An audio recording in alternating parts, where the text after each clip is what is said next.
کوم حضور علیه السلام مبارک یو کس ته په خوب کې خودلی دي هغه نسخه به زنن ان شاء الله العزیز په دې ویډیو کې زه تاسو ته خیمه اکثر له د ګردو بیمارانو ته د دې آیاتونو ډېر سخت ضرورت دی چې انسان بیمار شي او الله جل جلاله هغه ته بیا شفا ورکړي داغه د پاره درې طریقې ذکر شوي دي خو یو بهترین علاج دا په قرآن عظیم الشان کې موجود دی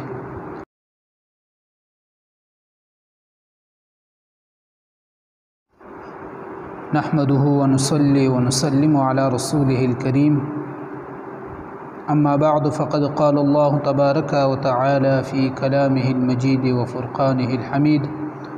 فأعوذ بالله من الشيطان الرجيم بسم الله الرحمن الرحيم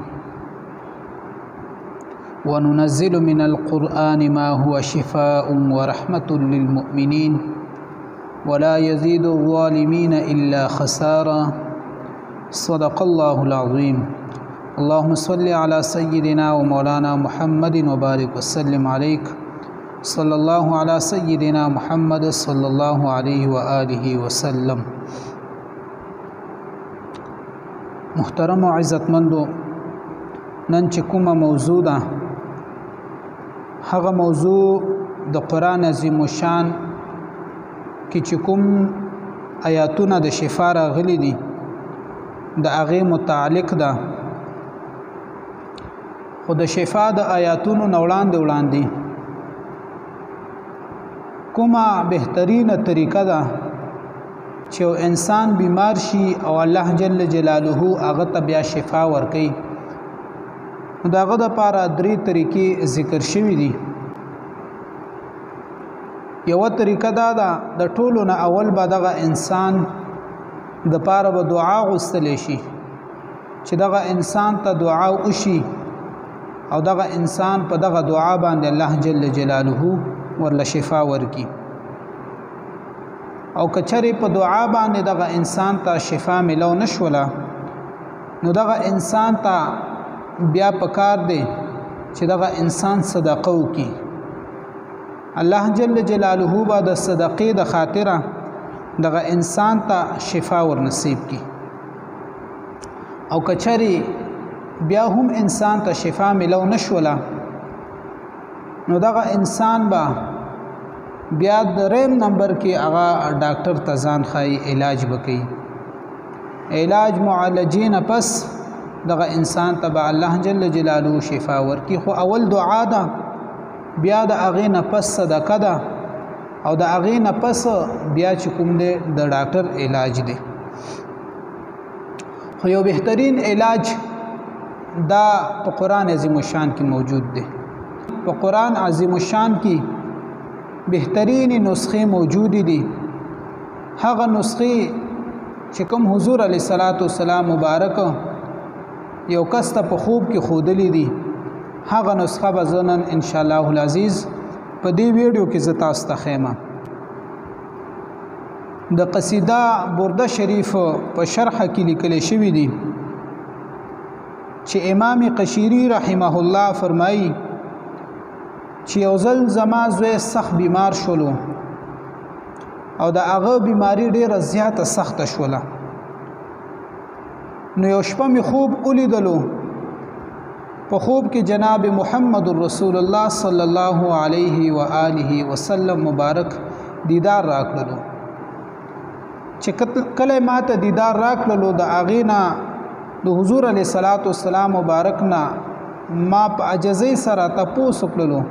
یا رسول الله صلی الله علیه وسلم زما زوی بیمار شوی دی او ډیر سخت بیمار دی یا رسول الله صلی الله علیه وسلم د دې په حق لکه تاسو ماته څه وخایي نو حضور علیه السلام مبارک دغه صاحب ته او فرمایل چې اے صاحبہ په قرآن عظیم الشان کې د شفا آیاتونه ولټوه په قرآن عظیم الشان کې د شفا آیاتونه ولټوه چې کله دغه صاحب د خوب نه را بیدار شولو نو دغه صاحب فرمایي چې ما زر قرآن عظیم الشان راواغستلو او ما د قرآن عظیم الشان په آیاتونو باندې نظر واچولو او د قران عظیم شان نما شپږ آیاتونه د شفا رويستل دغه شفا آیاتونه ما چې کله رويستل د اغه نه پس ما چې کوم دی دغه آیاتونه په یو کاغذ باندې ولیکل او دغه کاغذ می په اوبو کې ولیکلو یعنی د دې چې کوم د لیکلو دا ما په دې اوبو کې ولیکل د اغه نه پس ما خپل بچی ته دغه اوبو ورکړلې نو الله جل جلاله دغه شفا آیاتونو په برکت سره زما بچی ته کامله مکمله شفا ور نصیب کړله سبحان الله دا د قران عظیم شان برکت دی اوس هغه شپږ آیاتونه کوم دي هغه به ان شاء الله تاسو ته په سکرین باندې هم ښکاري یو آیات مبارک دا دی چې ويشفي صدور قوم مؤمنین ويشفي صدور قوم مؤمنین دویم آیات مبارک شفاء لما فی الصدور شفاء لما فی الصدور او دریم نمبر آیات يخرج من بطونها شراب مختلف الوانه فيه شفاء للناس او سلورم نمبر آیات وننزل من القرآن ما هو شفاء ورحمة للمؤمنين او پنځم نمبر آیات واذا مرضت فهو يشفين او شپږم نمبر آیات قل هو للذين آمنوا هدى وشفاء دغه امام سے فرمایي چې کله دغه انسان دغه آیاتونه ولیکي او بیا کاغذ باندې ولیکي او بیا دغه کاغذ په اوبو کې ولیکي او دغه انسان د شفا په نیت باندې دغه اوبو وسکلي نو الله جل جلاله به دغه انسان ته کامل او مکمل شفا ور نصیب کی اکثر له د ګردو بیمارانو ته د دې آیاتونو ډیر سخت ضرورت دی چې کله دا ګردو بیمار کوم انسان وي دغه د شفا آیاتونه دی اولی کی او دغه د بیا استعمال کی په دغه صحیح طریقې سره 2-3 وخت وبد دغه آیاتون نسکی ان شاء الله العزیز دغه انسان تبع الله جل جلاله کامل شفا ور نصیب کی الله جل جلاله د تمام مسلمانان چې څومره په هسپتالونو کې دي که په کورونو کې د مولا کریم دی ټولو لا کامله مکمله اکمله شفا ور نصیب کی واخر دعوانا ان الحمد لله رب العالمین آمین یا رب العالمین